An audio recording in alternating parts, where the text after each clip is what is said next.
Welcome to the Weekday Report for Friday, October 10th. I'm Tracy Pelishek. Here's a brief look at the news. Wisconsin's photo ID requirement will not be in effect for next month's election.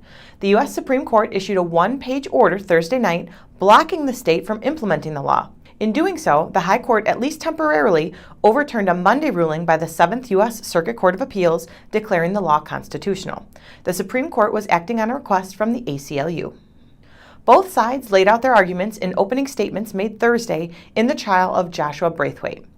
In court Thursday, District Attorney Bob Zapf told jurors Braithwaite missed an appointment with a governmental agency on the morning of July 9, 2012, the day Zapf said Braithwaite assaulted and murdered Lachey Zallar and burned her body in Nedwesky Park. Public Defender Mackenzie Renner said the state's case rests on circumstantial evidence. The trial continued this morning. The man and woman accused of illicit videotaping in locker rooms at the Pleasant Prairie RecPlex and the Uline headquarters were charged Thursday with 214 additional felonies each. Melissa Wenkenbach and Carl Lant were charged earlier this year with 37 counts of conspiring to capture an image of nudity without consent. The new charges stem from videos found on computer equipment seized from Lant's Waukegan home. A blind corner on Kenosha's north side is the subject of this week's Fix It feature. Here's Bill Guida with the story. Calls from local residents, including Ginny B., citing driver safety, brought Fix It to the northeast corner, where Alford Drive, Sheridan Road, the Sheridan Road truck route, and 7th Avenue intersect. Just as Ginny described, southbound drivers on the truck route cannot see traffic driving southeast on Alford Drive until the last minute due to those trees and bushes blocking the view looking left, creating increased potential collisions if attempting a right turn on red to go south on Sheridan Road. After city engineers inspected the intersection, Public Works Director Mike Lemons agreed the foliage and other objects like that big gray signal control box and that bridge railing impede drivers' vision. He said the best solution isn't to trim the trees and bushes, but rather to install a no turn on red sign at the corner where La Fogata restaurant sits. Citing the manual on uniform traffic control devices, Lemons noted the intersection meets most, if not all, criteria for prohibiting right turns at red lights. He said a sign will be installed as soon as delivery and scheduling allows. I'm Bill Guida reporting for Fix It and your Kenosha News. Thanks, Bill.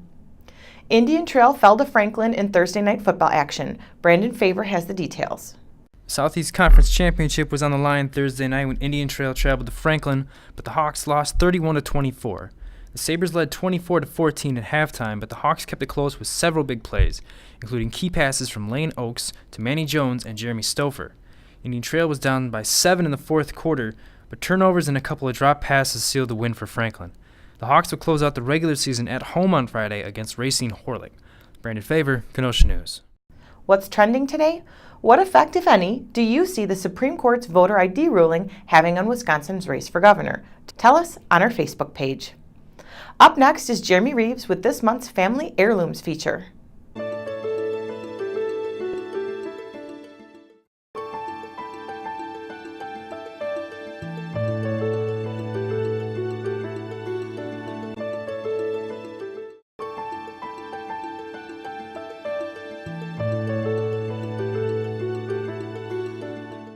Hi, I'm Jeremy Reeves, and this month's Family Heirloom segment features Kenosha resident Mary Lubeck. Lubeck has a treasure trove of heirlooms.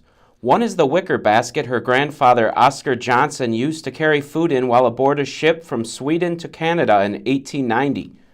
Another is the red dress that her mother Hildreth and grandmother Nelsina Johnson made in 1905. Lubeck has a white bedspread that Nelsina crocheted for her in 1940, along with a chocolate milk set that her grandfather Alexander McCutcheon gave her in the mid-1930s. If you or someone you know would like to be considered for a future family heirloom, call 656-6290 or email me at jreeves@kenoshanews.com. I'm Jeremy Reeves, and I look forward to seeing your family heirloom. Thanks, Jeremy. Now here's a look at what we're working on today. We'll have coverage of tonight's debate between Governor Scott Walker and challenger Mary Burke. And in this week's Sunday Choice feature, Jill Roselle looks into the various programs that the UW Extension offers locally. Pick up a copy of the Kenosha News and check kenoshanews.com for all the details on these stories and more. I'm Tracy Pelishek with the Weekday Report.